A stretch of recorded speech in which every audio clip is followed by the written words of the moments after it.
लेकिन मैं एक बात कहना चाहूँगा कि आप अपनी नज़र को तेज़ रखिए, कानों को इतना तेज़ मत रखिए। नज़र तेज़ रखेंगे तो आपकी किस्मत अच्छी रहेगी। आपको कहूँगा चीज़ कि कोई भी अगर भाई अगर ये चाहता है कि मैं घोड़े रखूँ, अगर उसमें सब्र नहीं है ना तो उस घोड़े ना ले। घोड़ों का काम है बहुत सब्र वाला काम। लोग डालडा के रेट में देसी घी ढूंढने निकलते हैं, तो डालडा के रेट में देसी घी नहीं मिलता है, और मिलता है तो फिर उसमें मिलावट ही मिलेगी आपको। नमस्कार दोस्तों, आप सभी लोगों का स्वागत है इंडियन डिस्कवरी 92 के अंदर। और दोस्तों आज मैं आया हुआ हूँ द किसान स्टड फार्म, जो कि भाई रेवाड़ी के अंदर पड़ता है, और रेवाड़ी पड़ता है भाई हरियाणा के अंदर। और यहाँ पर भाई गौरव यादव जी के पास में बहुत बेहतरीन घोड़ा घोड़ी और बच्चे हैं। तो आज हम पहुँचे हैं भाई द किसान स्टड फार्म पर। तो इस फार्म का जो सबसे मेन घोड़ा है एकलिंगनाथ, आज हम आपको भाई इस वीडियो के अंदर दिखाने वाले हैं। तो सर नमस्ते, कैसे हो? नमस्कार प्रदीप जी। बढ़िया सर। हाँ जी, बहुत बढ़िया, बड़े दिनों में आया आज। मेरे लगता है 4 साल तो हो गए। हाँ 4 साल हो गए जब आपकी शुरुआत थी, या तो थोड़ी सी तब आया था मैं। हाँ जी हाँ जी हाँ जी। बाकी सर बात करें एक बार अपने फार्म का नाम, लोकेशन और आपका पूरा नाम जो हमारे देखने वाले व्यूअर्स हैं उनको बताएं सर। प्रदीप जी, मेरा नाम गौरव यादव है और फार्म का नाम है द किसान स्टड, और लोकेशन पड़ती है हरियाणा में, राजस्थान बॉर्डर के बिल्कुल पास है, दिल्ली जयपुर हाईवे के बिल्कुल पास है। जयपुर दिल्ली हाईवे से कितना पड़ जाता है सर? लगभग 1.25 किलोमीटर पड़ता है। 1.25 किलोमीटर? हाँ जी। हमारे यहाँ से जयपुर भी 2 घंटे के आसपास रास्ता है। और दिल्ली कितना पड़ जाता है? दिल्ली पड़ जाता है यहाँ से 1.5 घंटा। 1.5 घंटे? हाँ जी। बाकी सर बात करें कितने टोटल घोड़ा घोड़ी हो गए फार्म पे अभी? प्रदीप जी 10 से 15 के बीच में रहते हैं। 10 से कभी 15? 12, कभी 13, कभी 14, 15 ऐसे चलते रहते हैं। कभी बढ़ा भी देते हो क्या 15 से? नहीं, वो बाई चांस बढ़ जाते हैं, फॉलिंग होती है तो होल्ड कर लेते हैं फॉल्स को। ओके। तो कभी 1-2 बढ़ गए तो बढ़ गए। बाकी सर हम बात करें लोगों को वीडियो के अंदर आपके फार्म का जो सबसे मेन घोड़ा है जी, एकलिंगनाथ दिखाने वाले हैं जी। कौन है इसका बाप? तो प्रदीप जी, इसके पेडिग्री की बात करें तो इसका सायर है परमहंस पोसाना, और परमहंस पोसाना का सायर है सुंदर। और इसकी डैम की बात करें तो बहुत बेहतरीन घोड़ी है बावात्रा में, उसका नाम अप्सरा है। और अप्सरा जो है दिलबाग की बेटी है, दिलबाग का सबको पता ही है लीनिएज। और अप्सरा की जो माँ है, एकलिंगनाथ की जो नानी हुई, वो है रोज़ी घोड़ी। बहुत ही लेजेंडरी घोड़ी है वो। उसने बहुत अच्छे मारवाड़ी हॉर्स वर्ल्ड में बच्चे प्रोड्यूस किए हैं। उम्र की बात करें तो उम्र में कितना है ये अभी? अभी ये 5 से 6 साल के बीच में, एग्जैक्ट तो मेरे को भी नहीं पता, 5.5 मान के चलें आप। और हाइट में कितना होगा? हाइट में ऑन स्केल प्रदीप जी 64 है। 64 है? हाँ जी। आपके पास में कितना टाइम हो गया सर एकलिंगनाथ को? मेरे पास प्रदीप जी टाइम हो गया, सितंबर में घोड़ा आया था। सितंबर में? हाँ जी। बात करें सर कैसे आया आपके पास में घोड़ा, कहाँ से आप लेके आए जी, या फिर एक स्टैलियन रखने की दिल में चाहत थी, जी। या फिर कहीं वैसे ही देखने गए थे और फिर घोड़ा आ गया पसंद? प्रदीप जी, चाहत तो स्टड फार्म वाले की रहती ही है कि एक नर घोड़ा, अच्छा शानदार घोड़ा आपके फार्म पे रहे। ये तो हर घोड़े वाले की चाहत रहती है। बाकी हमारा जो विजन था वो ये नहीं था कि हम नर घोड़ा लेके आए, बड़ा तैयार घोड़ा लेके आए। हम राजस्थान ट्रिप पे गए थे, 4-5 दिन के लिए घूमने गए थे, और कि घोड़े दिखाएंगे और कोई बच्चा अगर पसंद आता है तो वो ले आएंगे। लेकिन ये किस्मत का संजोग मानो या ऊपर वाले का आशीर्वाद है कि हम लेने गए थे बच्चा और ले आए, बड़ा घोड़ा ले आए। अच्छा, बच्चा लेने गए थे, बड़ा घोड़ा लेके आए? जी जी जी। कैसे सर? बस सर ये किस्मत की बात होती है। अब देखा हमने घोड़ा, एकदम से दिमाग में सेट हो गया घोड़ा, फिर 2-4 महीने यही घूमता रहा दिमाग में घोड़ा। अच्छा। तो उसके बाद फिर हमने बावात्रा ठाकुर साहब को अप्रोच किया, और हमारे जो मित्र हैं कुछ, उनके मदद से तो ये घोड़ा हम ले आए फिर। तो सर जैसे मान के चलो ये घोड़ा जहाँ से आया है, जी, मेरे को लगता है उनका भी एक बहुत बड़ा नाम है। जी, बहुत बड़ा ठिकाना है ना, और ब्लड लाइन भी इसकी बहुत स्ट्रांग है। बिल्कुल तो फिर बिल्कुल। कैसे आपको घोड़ा मिल गया? मेरे को लगता है कि स्ट्रांग ब्लड लाइन का घोड़ा और बड़े ठिकाने से घोड़ा मिलना आज के टाइम में मेरे को लगता है कि बहुत मुश्किल काम होता है। बड़ा मुश्किल है, ये बात सही है कि भाई पैसे से घोड़े नहीं मिलते हैं, रिलेशन से मिलते हैं। तो मैं वही कह रहा हूँ कि एक उससे समझ जाएंगे लोग बाग के मंडली का सहयोग था जो घोड़ा हमारे को मिला। और बस ये तो ऊपर वाले की कृपा है, जो चीज़ें घटती चली जाती है। बाकी सर जैसे ही आपके पास में घोड़ा आया होगा जी, लोगों ने बोला नहीं कि यार ये घोड़ा मैं भी लेना चाह रहा था यार, मेरे को नहीं मिला यार, गौरव जी आप ये घोड़ा अब मेरे को दे दो। जी, ऐसे भी फ़ोन आए कि यार बड़ा अच्छा घोड़ा ले आए, हमारी भी इच्छा थी इस घोड़े को लेने की, हमने भी अप्रोच किया था लेकिन नहीं बनी बात। वो ऐसी बातें तो आ ही जाती हैं। बाकी सर बात करें जैसे आपके एरिया की है ना, जी तो जैसे एक मजबूत ब्लड लाइन का घोड़ा एक आपके पास में है ना जी आसपास में और भी 1 2 3 4 घोड़े हैं जी हैं, पर मेरे को लगता है कि एक ये परमंस वाली लाइन एक थोड़ी डिफरेंट ब्लड लाइन होगी। जी। तो अगर बात करें दिल्ली के और पास की तो कितनी क्या घोड़ियों की संख्या होगी, क्या कहता है आपका आंकड़ा? प्रदीप जी, दिल्ली एनसीआर की अगर बात करें अपन अपने 100 किलोमीटर के दायरे की बात करें तो लगभग 200-250 घोड़े घोड़ी होंगे हमारे यहाँ। 200-250 घोड़ा बिल्कुल होंगे। तो यानी कि दिल्ली वाला जो इलाका है या फिर आपका जो इलाका है यानी घोड़ा घोड़ियों में डेवलप हो रहा है जी। यानी कितना डेवलपमेंट है पहले से 4 साल में कितना डेवलपमेंट हुआ है? काफ़ी डेवलपमेंट हुआ है। मैं तो बहुत से फार्म हैं जो मैं जानता भी नहीं हूँ, सुनने में आते तब पता चलता है कि अच्छा यहाँ पे भी फार्म खुला हुआ है, यहाँ पे भी खुला हुआ है। तो काफ़ी फार्म खुलते रहते हैं हर 2-4 महीने में, और अच्छी चीज़ है घोड़ा रखना। लोग बागों को शौक बढ़ ही रहा है, यानी शौक यानी बढ़ रहा है। बिल्कुल बढ़ रहा है, बिल्कुल प्रदीप जी, इसमें कोई डाउट नहीं है कि घोड़ा मार्केट नहीं बढ़ रहा, अच्छे से बढ़ रहा है। लेकिन मैं एक बात कहना चाहूँगा कि आप अपनी नज़र को तेज़ रखिए, कानों को इतना तेज़ मत रखिए। नज़र तेज़ रखेंगे तो आपकी किस्मत अच्छी रहेगी।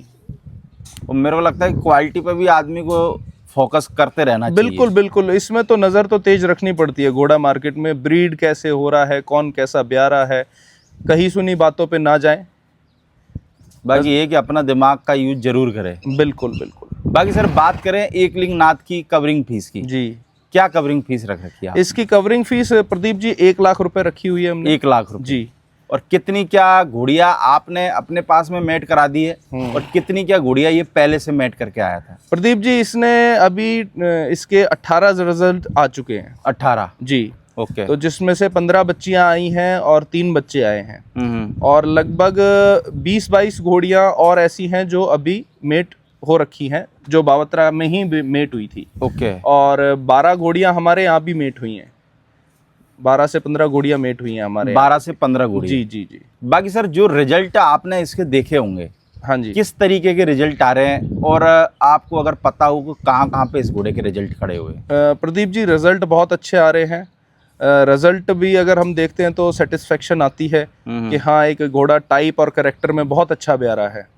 और मार्किंग को मैं इतनी तवज्जो नहीं देता हूँ, लेकिन लोग बाग देते हैं तो मैं मार्किंग भी बताना चाहूँगा कि ब्लेज वाले बच्चे बहुत आ रहे हैं, और फेस प्रोफाइल, ईयर, नेक सब आ रहा है। बहुत अच्छे बच्चे आ रहे हैं इसके। आने वाले टाइम में 1-1.5 साल में इसके बच्चे धीरे धीरे दिखने लगेंगे लोगों को। जालौर में काफ़ी बच्चे हैं, मैं आपको फ़ोटो शेयर करूँगा उनके। और अगर किसी को एक साथ ज़्यादा बच्चे देखने हैं तो बिटू बना है सांगरिया वाले, उन्होंने एक लॉट पूरा अपना इसी घोड़े से करवाया था कवर। अच्छा। हाँ जी, तो उनके पास 5-6 रिजल्ट हैं उनके पास भी। तो मेरे को लगता है सर जैसे इस घोड़े की पेडिग्री है जी, अगर कोई समझने वाला बंदा हो तो मेरे को लगता है कि वो बहुत मजबूत पेडिग्री है और हाँ। एक डिफरेंट ब्लड लाइन भी है। प्रदीप जी देखो, पेडिग्री की बात ऐसी है कि लोग बाग ना सिर्फ घोड़े का नाम देखते हैं। घोड़े के नाम से पहले आप उसके पीछे क्या क्या है, डैम साइड से क्या है, सायर साइड से क्या है, पूरा देखना चाहिए। और डैम साइड को बहुत स्ट्रांग माना गया है। आप सिर्फ यहाँ हिंदुस्तान की बात मत करिए, आप वेस्टर्न कल्चर में भी अगर आप देखेंगे तो वहाँ पे भी जो डैम साइड है उसको बहुत महत्व दिया जाता है। बिल्कुल। हाँ जी।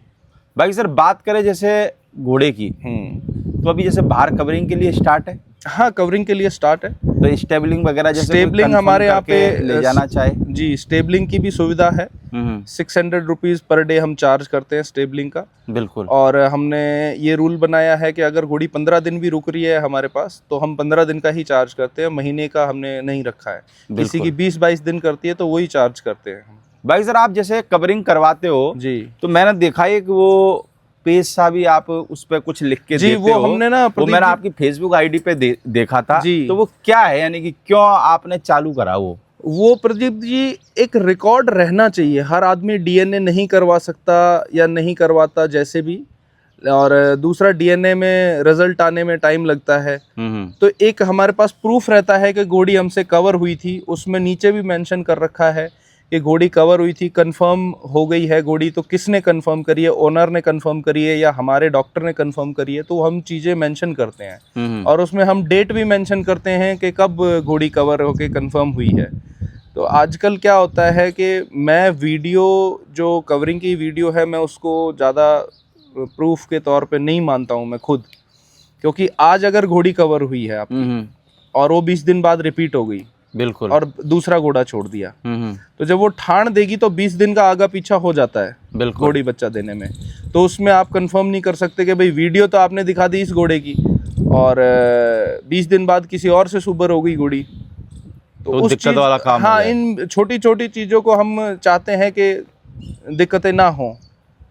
तो सर जैसे आपने वो एक रिकॉर्ड भी रहता है हमारे पास, रिकॉर्ड और ट्रांसपेरेंसी भी रहे। बिल्कुल, ट्रांसपेरेंसी तो हर धंधे में चाहिए। तो आप कोई भी चीज़ अगर आप क्यों लाना चाह रहे हो ट्रांसपेरेंसी? मेरे को लगता है कि आप ही ये पेज दे रहे हो ना, बाकी मेरे को लगता है कवरिंग का जैसे ये आप जैसा पेज दे रहे हो कोई देता नहीं है। देते हो तो एक दो बंदे देते हो। हाँ जी, ठीक है ना जी। तो क्यों लाना चाह रहे हो? जैसा चल रहा है वैसे चलने दो ना। ये नहीं, वैसा चलने में फिर गड़बड़ हो जाती है ना, लोग बाग झूठ बोल देते हैं, किसी के साथ धोखा हो जाता है और उसमें क्लियरिटी नहीं रहती। हो सकता है जो बेच रहा है वो झूठ नहीं बोल रहा हो, सच बोल रहा हो, लेकिन मार्केट में गलत बातें जाती हैं।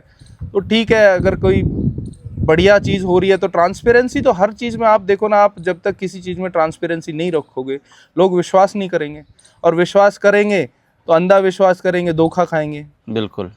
और मेरे को लगता है कि जैसे भाई गौरव जी ने एक पेज बनाया है, मेरे को लगता है कि जो भी फार्म वाले भाई अपनी घोड़िया या फिर घोड़ा कवरिंग के लिए इधर उधर लेके जाते हैं, तो भाई मेरे को लगता है कि सबों को ये चीज़ करनी चाहिए। अच्छी चीज़ मेरे को लगता है कि इससे जो घोड़ी आपसे मैट करा के लेके गया आपके घोड़े से, उसके पास भी प्रूफ रहेगा और आपके पास में भी प्रूफ रहेगा। मेरे पास तो प्रूफ मैं तो इसलिए करता हूँ, मैं देखो गायों में बहुत सालों से हूँ, तो मेरे को पेडिग्री लीनिएज का बहुत एक शौक है, और उससे आपकी विजन क्लियर होती है आगे की। बिल्कुल। मेरे घोड़े ने इतनी घोड़ियाँ कवर कर दी, मान लो 2 साल में बहुत घोड़ियाँ कवर कर दी मान लो। अब मेरे को हर घोड़ी याद नहीं रहेगी, कौन सा ठाण कहाँ पे खड़ा है, कहाँ क्या ठाण आना है, मेरा घोड़ा किस घोड़ी पे कैसा ब्यारा है, ये सब चीज़ें रिकॉर्डेड रहेंगी। तो मैं तो हर चीज़ मेंशन रखता हूँ अपने पास। सर जैसे घोड़े की कवरिंग फीस आपने 1 लाख रुपए रखी जी, लोग बोलते हैं कि ज़्यादा है, बोलते हैं लोग, या फिर ये बोलते हो कि गौरव जी कम कर लो यार? प्रदीप जी ये तो हम तो आपके लोकल दिल्ली वाले हैं, ऐसे भी आते ही है क्या? हाँ, सब वो तो सब करते हैं अप्रोच, और किसी का मान सम्मान भी किया जाता है, ऐसी बात नहीं है। लेकिन इस पे मैं एक चीज़ कहना चाहूँगा कि लोग बाग अभी क्या है, कुछ गड़बड़ ये करते हैं कि वो उस समय जब घोड़ा कवर करवाना होता है ना, तब तो वो कहते हैं कि यार फीस मेरी कम से कम लगे, और जब बच्चा है तो वो बहुत महंगा बिके, तो वो इस चीज़ में लालच कर जाते हैं। मेरे को लगता है कि जैसे मैंने बहुत सारी जगह देखा है, जो लोग फीस कम देते हैं या फिर जैसे मान के चलो जिन्होंने फीस दी नहीं होती है, मैंने अधिकतर देखा उनके घर रिजल्ट भी काम के नहीं आते यार सर। ये अभी हो सकता है कि अपन गलत भी हो सकते हैं, हाँ जी, पर अधिकतर जगह मैंने ये नोटिस किया है। देखो मैं एक आपको कहूँगा चीज़ कि कोई भी अगर भाई अगर ये चाहता है कि मैं घोड़े रखूँ, अगर उसमें सब्र नहीं है ना तो उस घोड़े ना ले। घोड़ों का काम है बहुत सब्र वाला काम है।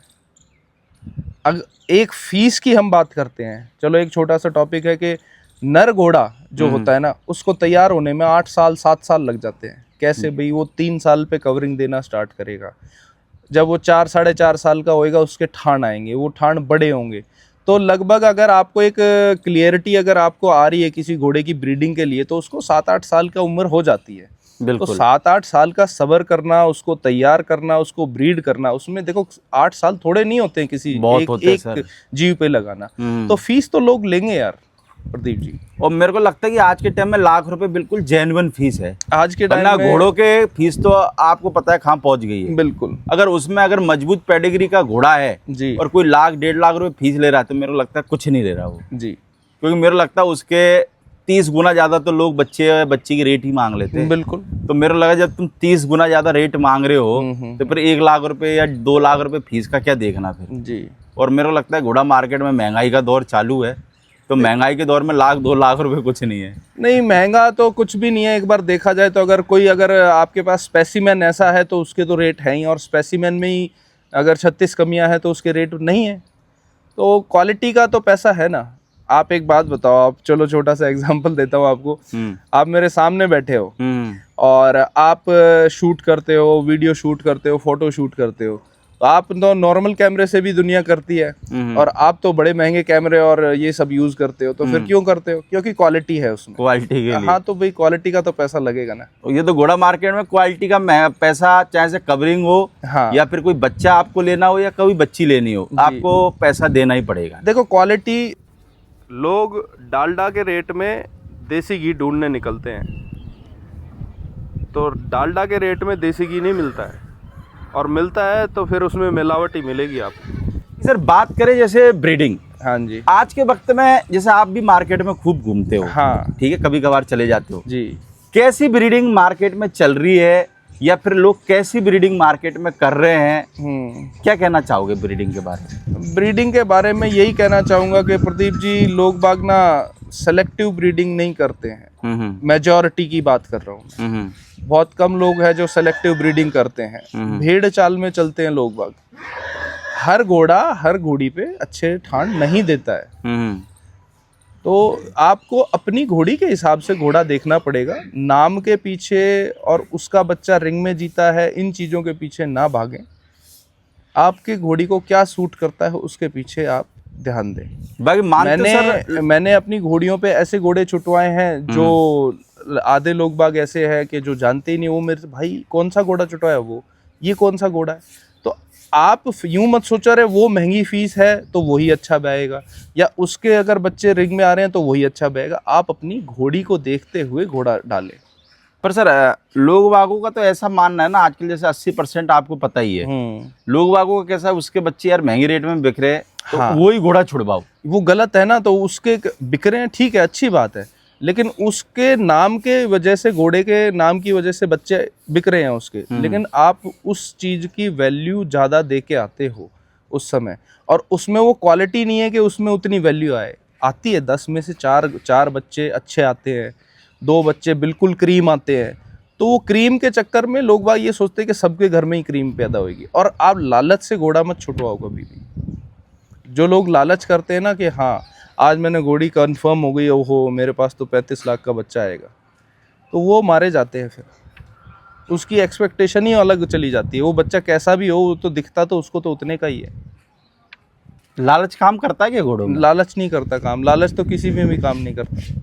पर लालच वाला थोड़े दिन चलता है, फिर वो गड़बड़ हो जाता है। पर मैंने देखा अधिकतर लोग सर जो लालच से आते हैं घोड़ों में, हाँ जी, और ये सोचते मन में ख्वाब पाले बैठे रहते हैं कि यार इतने का बेचेंगे, इतने का कर देंगे, ये कर देंगे, वो कर देंगे। तो ऐसे लोग घोड़ों में कामयाब हो सकते हैं या नहीं हो सकते सर? देखो लालच ठीक है, एक्सपेक्टेशन होनी चाहिए, ख्वाब होने चाहिए। जब ख्वाब होंगे ना तभी कुछ कर पाओगे आप, और ख्वाब ही नहीं होंगे तो नहीं कर पाओगे। लेकिन ख्वाब रखने में और लालच कर रखने में फ़र्क रहता है। तो लालच ना करें, एम अपना ड्रीम बना के चले। बिल्कुल, आप मेरे पास 4 साल पहले आए थे प्रदीप जी, बिल्कुल ठीक है, आज आप मेरे पास देख रहे हैं घोड़ियाँ खड़ी हैं, बच्चियाँ थी, ये बच्चियाँ थी ना, बिल्कुल। तो अगर मैं सब्र नहीं करता ना तो ये बच्चियाँ नहीं बचती यहाँ पे, ये सेल हो जाती। बहुत लोगों ने अप्रोच भी किया, मैंने सेल नहीं करी, क्योंकि मेरा विजन अलग है ना भाई। अपने पास घोड़ियाँ तैयार करके रखनी है, फिर आगे ब्रीड करना है। तो इन चीज़ों के लिए समय चाहिए। लालच मत करो, एक ड्रीम बना के चलो, एक लक्ष्य लेके चलो अपना, तब अचीवमेंट होगी। तो सर क्या मानते हो आप, घोड़ों में किस्मत कितना काम आती है, या फिर किस्मत का क्या रोल है घोड़ों में? प्रदीप जी, किस्मत जो है ना, लोग कहते हैं कि यार किस्मत में ही नहीं था मेरी में, तो मेरी तो किस्मत ही ख़राब है। ऐसा नहीं होता है। किस्मत का रोल होता है, आपकी लकीरों का रोल होता है, लेकिन एक बात मैं आपको बताऊं कि किस्मत भी उसी की कमर थपथपाती है जो कर्म योगी होता है। आपको पहले कर्म योगी बनना पड़ेगा, उसके बाद आप किस्मत को कोसे।